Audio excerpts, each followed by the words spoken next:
ওকে, so আজকে আমি কথাবার্তা বলবো অ্যাডমিশন ভর্তি পরীক্ষা যারা চান্স পাওনি তাদেরকে নিয়ে। সো আমি স্পষ্টতই আজকে ভিডিও শুরুতেই বলে দিচ্ছি, যারা অ্যাডমিশন ভর্তি পরীক্ষা এখনো চান্স পাওনি, আজকের আমার এই ভিডিও এবং আজকে যে হার্শ রিয়েলিটি গুলো আমি বলবো, এগুলো শুধুমাত্র যারা অ্যাডমিশন এখন পর্যন্ত কোথাও চান্স পায় নাই, শুধুমাত্র তাদের জন্য। সো যারা অলরেডি বিভিন্ন ভর্তি পরীক্ষা চান্স পেয়ে গেছো, তাদের আজকে ভিডিওটা দেখার কোনো দরকার নাই। তো যদি চাও তাহলে এখন ভিডিও থেকে তুমি বের হয়ে যেতে পারো। অবশ্যই বের হয়ে যাওয়ার আগে তোমাকে অভিনন্দন যে তুমি বিভিন্ন ভর্তি পরীক্ষা চান্স পেয়েছো, ধন্যবাদ। সো এইবার যারা বিভিন্ন ভর্তি পরীক্ষা এখন পর্যন্ত চান্স পাওনি, এখনো টেনশনে আছো যে তোমার ভর্তি পরীক্ষার শুরুতে তোমার কাছে যতগুলো অপশন ছিল, এখন যদি তোমার হাতে সেই অপশনগুলো অনেক কমে গেছে। এই যে অপশন অনেক কমে গেছে, তোমার হাতে হয়তো হাতে গোনা দুইটা বা তিনটা ভর্তি পরীক্ষা মাত্র বেঁচে আছে, অনেকের হাতে শুধুমাত্র হয়তো মাত্র একটা ভর্তি পরীক্ষা আছে। তো তুমি অলরেডি হয়তো 5টা 6টা 7টা জায়গায় চান্স হারিয়ে ফেলছো, বা যেখানে তোমার স্বপ্ন ছিল সেই স্বপ্নগুলো তুমি পূরণ করতে পারোনি। তো আজকে আমি অ্যাকচুয়ালি কিছু হার্শ রিয়েলিটি নিয়ে কথাবার্তা বলবো এবং আজকে কিছু রোডম্যাপ আমি তোমাকে দিব, যে রোডম্যাপগুলো ফলো করলে এখন থেকে যে একটা দুইটা বা তিনটা বিশ্ববিদ্যালয়ে ভর্তি পরীক্ষা বাকি আছে, তুমি সব জায়গাতে চান্স পাবা। বুঝতে পারছো? সো এর আগে ফার্স্ট আমি তোমাকে কিছু হার্শ রিয়েলিটির কথা হচ্ছে বলি, যে একটা জিনিস তুমি একটু ঠান্ডা মাথায় চিন্তা করে দেখো তো বাবা, যে তোমার যেসব বন্ধুরা চান্স পাইছে তুমি কেন চান্স পাওনি, তাদের সাথে তোমার মেইন ডিফারেন্সিয়েশনটা কোথায়? বা এইভাবে প্রশ্ন করে দেখো তো, এবার কৃষি উচ্চ ভর্তি পরীক্ষায় যে ছেলেটা ফার্স্ট হয়েছে, ওই ছেলেটার ফাইন্যান্সিয়াল যে কন্ডিশন বা ওর যে অর্থনৈতিক যে অবস্থা সেটা সম্পর্কে কি তুমি জানো? ওইবার ভর্তি পরীক্ষা 93.25 পাইছে। তুমি কৃষি গুচ্ছের এবারে যে প্রশ্নটা বেশ ভালো স্ট্যান্ডার্ড একটা প্রশ্ন ছিল, এই প্রশ্নে যেই ছেলে 93.25 পাইছে, তার পড়াশোনা বা তার মেধা সম্পর্কে তুমি জাস্ট চিন্তা করে দেখো। আমি নিজে যদি ওই প্রশ্নে ভর্তি পরীক্ষা দিই, আমি জীবনেও ধারে কাছে হচ্ছে পাবো না। তোমরা এবার চিন্তা করে দেখো যে ওই ছেলেটা কতটুকু মেধাবী বা কতটুকু পরিশ্রমী হলে এটা সম্ভব হয়েছে। ওই ছেলেটাকে আমি জাস্ট শুধুমাত্র মেধাবী বলবো না, আমি যথেষ্ট পরিমাণ পরিশ্রমী বলবো। তুমি যে গল্প দেখো, ও কিন্তু তোমাদের সাথে এইচএসসি ব্যাচ না, ও কিন্তু তোমাদের থেকে আরো আগে এইচএসসি ভর্তি পরীক্ষা দিয়েছে এবং মাঝখানে অর্থনৈতিক বা ফাইন্যান্সিয়াল কন্ডিশনের কারণে এক বছর সে বিভিন্ন জায়গায় চাকরি বা জব করে দেন আবার প্রিপারেশন নিয়ে ঘুরে দাঁড়িয়ে কৃষি উচ্চ ভর্তি পরীক্ষায় সারা বাংলাদেশের মধ্যে প্রথম স্থান অর্জন করেছে। একটা চিন্তা করে দেখো তো, তুমি এসির নিচে শুয়ে, ফ্যানের নিচে শুয়ে, কমফোর্টের নিচে শীতের সময় শুয়ে ক্লাস করতেছো, তোমার বাসায় একটা দুইটা তিনটা টিচার আসতেছে, তুমি একটা দুইটা নামি দামি কোচিং এ ভর্তি ছিলা, 5-6টা অনলাইন কোর্সে ভর্তি ছিলা, বাট এরকম আরো অনেক ছেলেপেলে আছে যাদের বাসায় কোনো টিচার বা মেন্টর তো নাই বটে, হয়তো ভালো মতো করে একটা অফলাইন কোচিং ভর্তি হতে পারে নাই, হয়তো কোনো মতে একটা বা দুইটা অনলাইন কোর্সে ভর্তি হয়েছে, অনেকের ক্ষেত্রে তো তাও না। এই যে সুবিধা বঞ্চিত ছেলেপেলেগুলো আছে যারা অলরেডি বিভিন্ন জায়গায় চান্স পেয়ে বসে আছে, বাট তুমি এত সুযোগ সুবিধা থাকা সত্ত্বেও চান্স পাচ্ছ না, মেইন প্রবলেমটা কোথায়? কোথায় প্রবলেম? তোমার কাছে ভালো বই আছে, তোমার কাছে ভালো মেন্টর আছে, তোমার কাছে এক একাধিক কোচিং আছে, অনলাইন আছে, অফলাইন আছে, ওর কাছে অনেক সুযোগ সুবিধা কম আছে। তোমার যে পরিমাণ বই খাতা পত্র গাইড নোট, ওর কাছে অত কিন্তু রিসোর্স নাই, ওর কাছে তো টিচার মেন্টর अवेलेबल নাই, ওর কাছে এরকম অনলাইন অফলাইন কোচিং নাই, ওরা তো বাসার আশেপাশে কোনো মানে মেন্টরের সাথে কথাবার্তা বলবে, আলোচনা করবে, ওই সুযোগটা হয়তো তার ক্ষেত্রে কম। তারপরে সে কেন তোমাকে ভালো করতেছে? মেইন কারণটা বলবো, মেইন কারণটা হচ্ছে উইল পাওয়ার বা ইচ্ছা শক্তি। আমাকে চান্স পাইতে হবে, চান্স না পাইলে আমার লাইফে অনেক বড় কিছু হয়ে যাবে, এইরকম একটা যে মনোভাব, এই মনোভাবের একটা অভাব তোমার মধ্যে আছে। দেখো, প্রথম কথা হচ্ছে সবাইকে চান্স পাইতে হবে ব্যাপারটা এরকম না। হার্শ রিয়েলিটি ব্যাপারটা কেমন? তোমরা এইচএসসি ভর্তি পরীক্ষা দাও প্রায় 10 থেকে 12 লাখ, অ্যাডমিশন ভর্তি পরীক্ষা সায়েন্স থেকে অংশগ্রহণ করো প্রায় 2 লাখের মতো শিক্ষার্থী, বাট মোট সিট আছে মাত্র 40,000। এই যে বাকি 1,60,000, তো প্রতি বছরই চান্স পাবে না। তবে যখন অধিকাংশ স্টুডেন্ট চান্স পাচ্ছে না, তখন চান্স না পাওয়াটাই স্বাভাবিক। তো তারপরেও যারা চান্স পাচ্ছে তাদের সাথে তোমার মেইন পার্থক্যটা কোথায়? এই জিনিসটা একটু ঠান্ডা মাথায় বোঝার ট্রাই করো। ব্যাপারটা হচ্ছে যেই ছেলেটা যে দুপুরবেলা বা রাতের বেলাতে ভাত খাবে, সে ভাতের নিশ্চয়তাই যার নাই, যার মাথার উপরে ছাদ নাই, যার অনেক কষ্ট করে বাপের থেকে হয়তো 2,000 টাকা নিয়ে কোনো মতে অনলাইন কোর্স কিনছে, যে জানে সে যদি ভর্তি পরীক্ষা চান্স না পায় তার পড়াশোনা হয়তো চিরদিনের জন্য এখনই বন্ধ হয়ে যাবে, সে যেই পরিমাণ পরিশ্রমটা করতেছে, সে যেই পরিমাণ পরিশ্রমটা দিচ্ছে, ওই পরিশ্রম আদৌ কি তুমি দিতে পারতেছো? বা তোমাকে ওই পরিমাণ ডিটারমিনেশন, ওই পরিমাণ ইচ্ছা আছে? আমি চান্স না পাই আমার আসলে কি হবে? তোমার যদি এরকম চিন্তা ভাবনা থাকে, আমি চান্স নাও পাই, আমার আব্বা আমার 10-12 লাখ টাকা একটা প্রাইভেট ইউনিভার্সিটিতে ভর্তি করে দিবে, তাহলে এত প্রেশার নিয়ে লাভ কি? এরকম চিন্তা ভাবনা যদি তুমি থাকো, তাহলে জীবনেও কিন্তু কোনো জায়গায় চান্স পাবে না। তো এট দ্য মিন টাইম একটা ইম্পর্টেন্ট কথা আমি তোমাকে জানাই রাখি, এই বছর যে ভর্তি পরীক্ষাটা, এটা ইতিহাসের one of the most vital এবং সবথেকে ডেঞ্জারাস শিডিউল যুক্ত একটা ভর্তি পরীক্ষা। কেন এই বছর ভর্তি পরীক্ষাটা সব থেকে জটিল এবং সব থেকে মানে কি বলবো, সব থেকে ভয়াবহ, তার কয়েকটা এক্সাম্পল আমি তোমাকে দিই, ঠান্ডা মাথায় দেখো। যে এইবারের যে আমাদের অ্যাডমিশন ভর্তি পরীক্ষা, এটা ইতিহাসের সব থেকে চ্যালেঞ্জিং ভর্তি পরীক্ষা। কেন? প্রথম কথা, এখন অনেকেই বলবে আজকে থেকে যে তোমার 10 বছর আগে বা 7-8 বছর আগে অনেকে ভর্তি পরীক্ষা দিত, এমনও শিডিউল ছিল যে সকালবেলা মেডিকেল ভর্তি পরীক্ষা, তোমার পরের দিন হচ্ছে ঢাকা ভার্সিটির পরীক্ষা, পরের দিন বিকালবেলা হচ্ছে জগন্নাথ ভার্সিটির পরীক্ষা। তোমাদের ক্ষেত্রে তো অনেকটা ওই রকমই হয়েছে, তাই না? তবে আরো 7-8 বছর আগে না সবাই ভালো করেই জানতো যে আমাকে যে কোনো একটা বেছে নিতে হবে, এবং হয় আমি মেডিকেল বেছে নিবো, নাহলে ইঞ্জিনিয়ারিং বেছে নিবো, নাহলে ঢাকা ভার্সিটি বেছে নিবো, বা অন্যান্য ভার্সিটি বেছে নিবো। এখন রিসেন্ট যে 3 থেকে 4 বছরে যেটা হয়েছিল, এক একটা ভর্তি পরীক্ষার মাঝখানে অনেক বেশি গ্যাপ ছিল, যে একটা ভর্তি পরীক্ষা যদি না হয় আমি 15 দিন 20 দিন 1 মাস প্রিপারেশন নিয়ে অন্য একটা ভর্তি পরীক্ষার কথা চিন্তা করতে পারবো, ভাবতে পারবো। বাট এইটা তো আসলে এই বছরের সুযোগ ছিল না। এই বছর ঠিক ইতিহাসে যেমন 7-8 বছর আগে যেভাবে খুব দ্রুত গ্যাপ না দিয়ে একটার পর একটা রোলার কোস্টার রাইডের মতো ভর্তি পরীক্ষা হইতো, এইবারও কিন্তু ঠিক সেম ঘটনাই ঘটছে। তো যেটা হয়েছে, তোমরা হঠাৎ করে যেটা শর্ট সিলেবাস ছিল, ফুল সিলেবাসে পড়াশোনা করো নাই, এইচএসসি টাইমে অত বেশি প্রেশার তোমাদের উপরে পড়ে নাই, তোমরা কিন্তু এইচএসসি টাইমে খুব ভালো পরিমাণ সময় পাইছিলা, ওই সময় আন্দোলন করছিলা যাতে সময় বাড়ায় দেওয়া হোক। এখন দেখছে অ্যাডমিশনে কি অবস্থাটা তোমাদের হয়েছে। তো শোনো, এই বছরে যে ভর্তি পরীক্ষা, এটা ইতিহাসের সব থেকে চ্যালেঞ্জিং। আমি কেন বলতেছি? প্রথম কথা, এইচএসসি রেজাল্ট দেখো, আমি একটু তোমাকে মার্ক আপ করে হচ্ছে দেখাই। এই যে এইচএসসি যে রেজাল্ট, জিপিএ 5 পাওয়া শিক্ষার্থী হচ্ছে কম ছিল, এই জন্য অনেকে কিন্তু আলটিমেটলি আবেদনই করতে পারে নাই, এবং অ্যাডমিশনের আসন সংখ্যা যেহেতু সীমিত, এই কারণে কিন্তু অনেকে জিপিএ 5 পাওয়া শিক্ষার্থী কম হওয়াতে অনেক জায়গায় অ্যাপ্লাই করতে পারে নাই, বা জিপিএ 5টা বড় কথা না, ন্যূনতম যেই পরিমাণ জিপিএ লাগে সেই জিপিএ না থাকায় অনেকে কিন্তু অ্যাপ্লাই করতে পারেনি। তারপরে যারা অ্যাপ্লাই করছে তাদের পরিমাণও সিটও তো পাবলিক ভার্সিটি গুলোতে নাই, বা পাবলিক কোনো প্রতিষ্ঠানে নাই। এই আসন সংখ্যা সীমিত কারণেও কিন্তু তোমরা অনেকে চান্স মিস করতেছো। তো এইচএসসি যে রেজাল্ট, এটা কিন্তু এবারের অ্যাডমিশনে বিশাল বড় একটা ইম্প্যাক্ট রাখছে। এরপরে আসো, তোমার টানা 3 দিনে যে পরীক্ষা, বিশ্রাম বা প্রস্তুতি যে তুমি সময় পাও নাই, অর্থাৎ এইখানে যে তোমার ঢাকা ইউনিভার্সিটির ভর্তি পরীক্ষা, আমি পেনটা হচ্ছে নিয়ে নেই, হ্যাঁ ওকে, এখানে তোমার ঢাকা ইউনিভার্সিটি ভর্তি পরীক্ষা, জগন্নাথ ইউনিভার্সিটি ভর্তি পরীক্ষা, জাহাঙ্গীরনগর ইউনিভার্সিটি ভর্তি পরীক্ষা, ঢাকার মতো রাজধানী শহরের মেইন তিনটা বড় বড় ইউনিভার্সিটির পরীক্ষা যে 7 দিন 15 দিন গ্যাপ দিয়ে হইতো, এটা অনেকেই কিন্তু আরো বেটার একটা আউটকাম দিতে পারতো। স্পেশালি যারা ফার্স্ট টাইমার আছো তাদের অনেক বেশি কষ্ট হয়ে গেছে, হয়তো সেকেন্ড টাইমার যারা আছে তাদের যেটা ঢাকা ভার্সিটিতে ভর্তি পরীক্ষা দেওয়ার সুযোগ ছিল না, তারা হচ্ছে জাহাঙ্গীরনগরের জন্য ফাটাই পড়ে জাহাঙ্গীরনগর টপ করে ফেলছে। তো যারা তোমরা ফার্স্ট টাইমার ছিলা তোমাদের কিন্তু অনেক অনেক অনেক বেশি কষ্ট হয়ে গেছে। এখানে আবার এমআইএসটি যারা দিয়েছো, এমআইএসটি ভর্তি পরীক্ষারও কিন্তু একটা শিডিউল ছিল। সো এই যে কোনো তোমার বিরতি ছিল না, বিরতিহীন টানা পরীক্ষার কারণে তোমার যে প্রপার বিশ্রাম হয়নি, প্রস্তুতি হয়নি, এটার কারণে তোমার যে পরিমাণ মেন্টাল প্রেশার পড়ছে, এরকম অনেক শিক্ষার্থী স্টুডেন্ট তোমরা আছো যারা just because of the mental pressure, এই মেন্টাল প্রেশারের জন্য তোমাদের সর্বোচ্চ বা কাঙ্ক্ষিত যে আউটপুটটা আছে সেই আউটপুটটা কিন্তু দিয়ে আসতে পারো নাই। ওকে, এছাড়াও যে প্রবল প্রতিযোগিতার যে বিষয়টা আছে, যে প্রবল প্রতিযোগিতা ছোট ভুলেও প্রভাব পড়ো, অর্থাৎ অনেকে আসো নাম রোল নাম্বার রেজিস্ট্রেশন ভুল করে আসছো, অনেকে আসছো জাস্ট প্যানিকের কারণে, হচ্ছে অনেক ভালো প্রিপারেশন নিছিল জাস্ট প্যানিক অ্যাটাকের কারণে বা মেন্টাল প্রেশারের কারণে পারফেক্ট বা ঠিকমতো ভর্তি পরীক্ষাগুলোতে যেরকম রেজাল্ট তোমার করা উচিত বা যেরকম ভর্তি পরীক্ষা তুমি দিয়ে আসবে বলে এক্সপেক্ট করেছিলা সেরকম রেজাল্ট বা সেরকম এক্সপেকটেশন তুমি মিট করতে পারো নাই। অনেকে হয়তো টাইম ম্যানেজমেন্টের যে ব্যাপারটা আছে, ছোট্ট একটা বিষয়, সেই টাইম ম্যানেজমেন্টটা তুমি হচ্ছে ঠিকমতো করতে পারো নাই, এই ছোট একটা ভুলের কারণে বিশাল বড় একটা প্রভাব তোমার পড়ছে। তোমার সিরিয়াল আসার কথা 2000 3000, সেটা তোমার সিরিয়াল চলে আসছে 10,000 45,000 50,000, বুঝতে পারছো? এরপরে আসো তোমার ভর্তি পরীক্ষাদের সময়সূচি, সেটা অনিশ্চিত বা পরিকল্পনা করা কঠিন। যেমন ঢাকা ভার্সিটির যে ভর্তি পরীক্ষা ছিল, দেশের বা রাজনৈতিক ব্যক্তিত্বের মারা যাওয়া বা বিভিন্ন পরিস্থিতির কারণে তোমার যে ভর্তি পরীক্ষা পিছিয়ে গেছে, তারপরে ঠাস করে বিভিন্ন ইউনিভার্সিটি যে তাদের শিডিউল চেঞ্জ করতেছে, এটার কারণে তোমার উপর মানসিক ভাবে একটা প্রেশার পড়ছে যে তুমি তোমার ঠিক মতো টার্গেট সেট করতে পারো নাই বা টার্গেট অনুযায়ী তুমি হচ্ছে করতে পারো নাই। যেমন জাহাঙ্গীরনগর জগন্নাথ ঢাকা ভার্সিটি ভর্তি পরীক্ষাগুলো যখন পর ছিল, এই রোলার কোস্টার রাইডের মধ্যে তুমি নিশ্চয়ই একটা ভার্সিটি ছেড়ে আরেকটা ভার্সিটি কোয়েশ্চেন ব্যাংক বা আরেকটা ভার্সিটি প্রশ্নের প্যাটার্ন নিয়ে যে তুমি অ্যানালাইসিস করবা, সেই সুযোগটা কিন্তু তুমি পাও নাই। ওকে, এইবার লাস্টে যে কথাটা সেটা হচ্ছে গুচ্ছ ভর্তি পরীক্ষার সমন্বয়ের অভাব, বিভ্রান্তি ও চাপ। অর্থাৎ আমাদের যদি Dhaka varsity, Jagannath varsity, Rajshahi varsity, Chittagong varsity এগুলো আলাদা আলাদা না হয়ে একটা মাত্র মেডিকেলের মতো কোন একটা সিস্টেমে একসাথে যদি পরীক্ষা হইতো, তাহলে স্টুডেন্টদের কিন্তু ভোগান্তির পরিমাণ কমে যেত। স্টুডেন্টদের এত জায়গায় ছুটতে হইতো না, এত ভার্সিটির এত পড়া, এত আলাদা প্রিপারেশন, এত কিছু করতে হইতো না।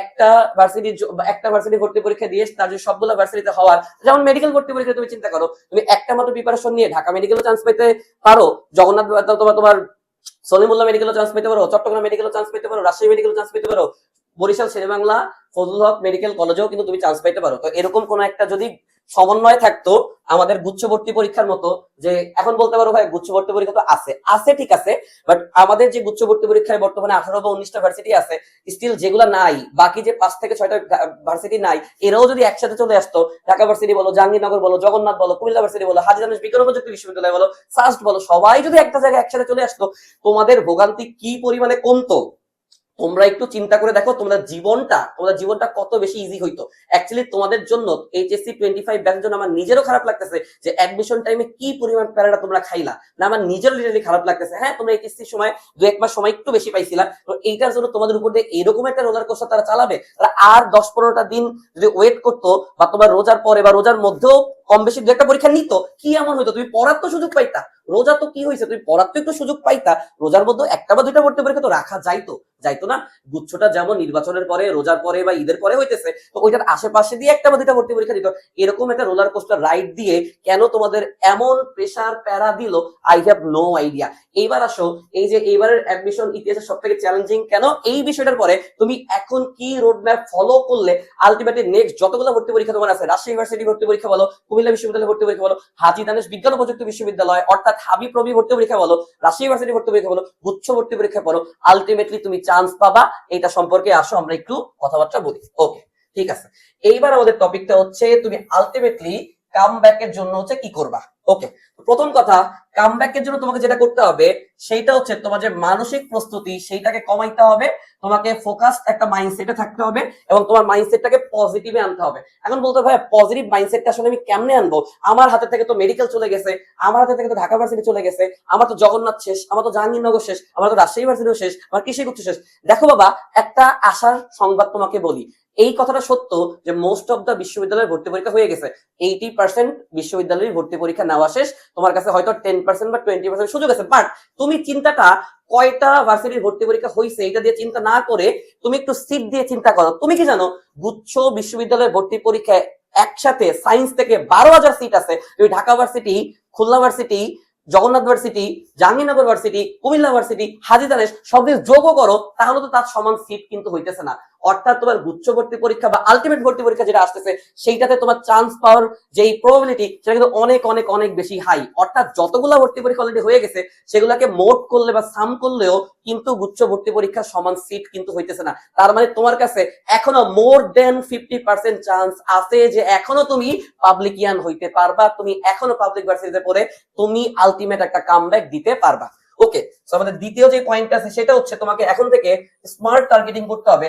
একসাথে সব না, বাস্তবসম্মত লক্ষ্য তোমাকে নির্ধারণ করতে হবে। অর্থাৎ তোমরা যেটা করে বেড়াচ্ছ, আজকে যাইতে একটু ঢাকা ভার্সিটিতে যায় দেখি তো কেমন লাগে, কালকে একটু জাহাঙ্গীরনগর ভার্সিটিতে পরীক্ষা দেই, আজকে আমার টার্গেট জগন্নাথ, কালকে আমার টার্গেট কুমিল্লা, কালকে আমার টার্গেট হাজার, এরকম না করে তুমি আলটিমেট একটা বা দুইটা ভার্সিটিকে টার্গেট করো। এখন তুমি বসে আজকে ডিসিশন নাও যে তোমার মেইন টার্গেট কি রাজশাহী ভার্সিটি, তোমার মেইন টার্গেট কি কুমিল্লা ভার্সিটি, তোমার মেইন টার্গেট কি হাবিব রবি, নাকি তোমার মেইন টার্গেট গুচ্ছ। তুমি তোমার 1 নাম্বার 2 নাম্বার এরকম প্রায়োরিটি আকারে একটু চিন্তা করো, যেটা তোমার প্রায়োরিটি হবে ওইটার জন্য তুমি তোমার জীবন দিয়ে দাও, প্রয়োজনে তুমি তোমার সর্বোচ্চ পরিশ্রমটুকু ওই ইউনিভার্সিটির জন্য করো। একসাথে সবগুলার পিছনে দৌড়াইতে গেলে আলটিমেটলি দেখবা সবগুলাই তোমার নেগেটিভ হবে বা সবগুলাই তোমার খারাপ হবে। ওকে, এরপর তোমাকে যেটা করতে হবে, এই টাইমে রিকভারি মাইন্ডসেটে আসতে হবে। তোমাকে পর্যাপ্ত পরিমাণে ঘুমাইতে হবে, হালকা পরিমাণে প্রত্যেকদিন তোমাকে এক্সারসাইজ করে শরীরটাকে ফিট রাখতে হবে। তোমাকে তোমার ব্রেইনটাকে ফ্রেশ করা, ব্রেইনটাকে রিসেট করাটা বেশি বেশি ইম্পর্টেন্ট। যে ব্রেইন কিন্তু অলরেডি নেগেটিভ সিগন্যাল নিয়ে ফেলছে। তুমি এই যে ভর্তি পরীক্ষাগুলোতে দিয়ে যখন দিতে যাচ্ছ, রেজাল্ট গুলো দিচ্ছে, তুমি যখন আমার বন্ধু চান্স পেয়ে গেছে, আমি তো এক্সপেক্ট করছিলাম 80 পাবো, পাইছি মাত্র 30, ভাবলাম সিরিয়ালটা হবে 3,000, আমার সিরিয়াল তো 45,000, আমি কি পারবো, আমাকে দিয়ে কি হবে, আমি তো শেষ, আসলে বাবা মার স্বপ্ন আমি নষ্ট করে ফেলছি। তুমি যখনই এইভাবে চিন্তা ভাবনা করবা, ব্রেন অটোমেটিক একটা নেগেটিভ সিগন্যাল কিন্তু তোমার থেকে সে রিসিভ করে ফেলবে। আর ব্রেন যখন একবার নেগেটিভ সিগন্যাল রিসিভ করে ফেলে, তখন ভর্তি পরীক্ষা বা যে কোনো জিনিস যতই সহজ হোক না কেন, ওইটাকে সে আরো অনেক কঠিন করে দেখা শুরু করে।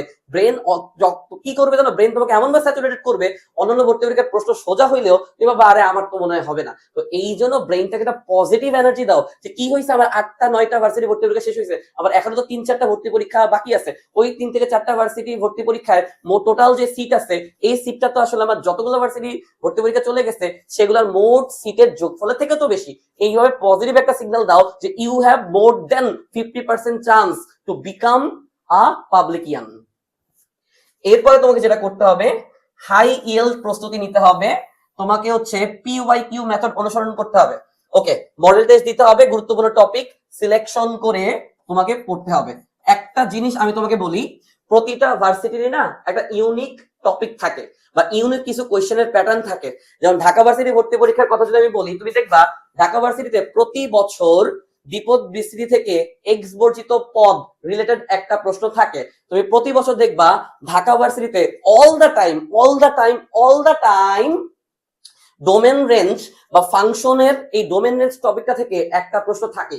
তুমি যদি রাজশাহী ভার্সিটির প্রশ্ন অ্যানালাইসিস করো, তুমি দেখবা ম্যাট্রিক্স থেকে নির্দিষ্ট একটা টাইপের প্রশ্ন প্রতি বছরই তারা রিপিট করে। অর্থাৎ প্রত্যেকটা ভার্সিটিরই নির্দিষ্ট কিছু জায়গা থাকে যেই জায়গাগুলো থেকে তারা প্রশ্ন করে। অর্থাৎ তুমি যদি ঢাকা ভার্সিটির টোটাল প্রিপারেশন নিয়ে অন্য ভার্সিটিতে যাও এবং সেই নির্দিষ্ট ভার্সিটির প্রশ্ন যদি একদমই বা সেই ভার্সিটির প্রশ্ন ব্যাংক সম্পর্কে তোমার যদি কোনো আইডিয়া না থাকে বা ওই ভার্সিটির প্রশ্ন তুমি যদি জীবনেও সলভ করে না থাকো, তখন কিন্তু ওই ঢাকা ভার্সিটির প্রিপারেশন দিয়ে একদম তোমার হয়ে যাওয়ার চান্সটা কম হবে। কাদের হবে? যাদের প্রিপারেশনটা অনেক টপ নচ, যারা পুরো বাংলাদেশের মধ্যে মনে করো first second third top 50 top 100 top 200 এর মধ্যে আছে, তাদেরটা হবে। বাট তুমি যদি একটা নির্দিষ্ট ভার্সিটির প্রশ্ন প্যাটার্ন আগে থেকে অ্যানালাইসিস না করো, ওই ভার্সিটির যেই প্রশ্ন আছে তার উপরে মডেল টেস্ট না দাও, ওই ভার্সিটির গুরুত্বপূর্ণ বা সিলেক্টিভ যে টপিকগুলো আছে ওই টপিকগুলা অ্যানালাইসিস করে পড়াশোনা না করো, তাহলে কিন্তু তুমি চরম বিপদে পড়বা। ওকে, এবং last but not the least, তোমাকে সময় এবং এক্সাম ম্যানেজমেন্ট সম্পর্কে সিরিয়াস হইতে হবে।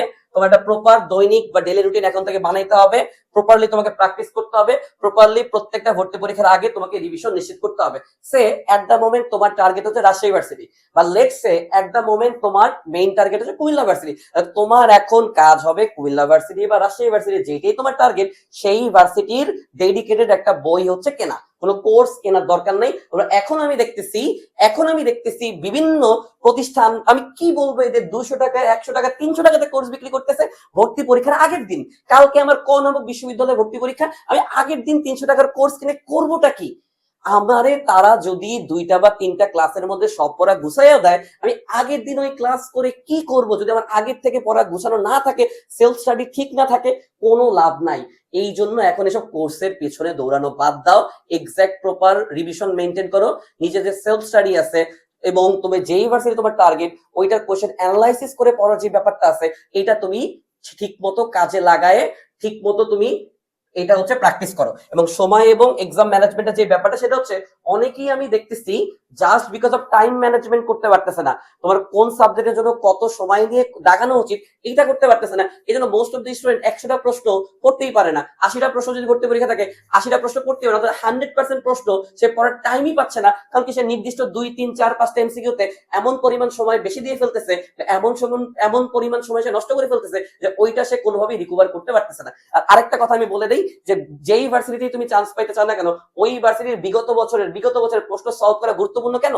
কারণ ওই ভার্সিটির যেই, মনে করো আমি বলি রাজশাহী ভার্সিটিতে তুমি ধরো যে পরীক্ষা দিবা, ওইখানের ম্যাথ প্রশ্নে একটা প্যাটার্ন আছে, বিকজ রাজশাহী ইউনিভার্সিটির সব প্রফেসররা বা টিচাররা বা লেকচারাররা প্রশ্ন করেন সেটা তো হাতে গোনা 3 4 5 জন ব্যক্তি। ওই ব্যক্তিরা কি করে, প্রতি বছর রাজশাহী ইউনিভার্সিটির প্রশ্ন করার সময় বিগত বছরে যে প্রশ্ন ছিল ওইখান থেকে কিছু পরিমাণ প্রশ্ন টপিক ওয়াইজ বা টাইপ ওয়াইজ এমনিতেই রিপিট করে দেয়, এমনিতেই রিপিট হয়ে যায়। এবার আমাকে দিয়ে তুমি যে প্রশ্ন করাও, আমি যদি পরপর 10 বছর একটা নির্দিষ্ট জায়গায় প্রশ্ন করি, বা কিছু প্রশ্ন অটোমেটিকই রিপিট হয়ে যাবে।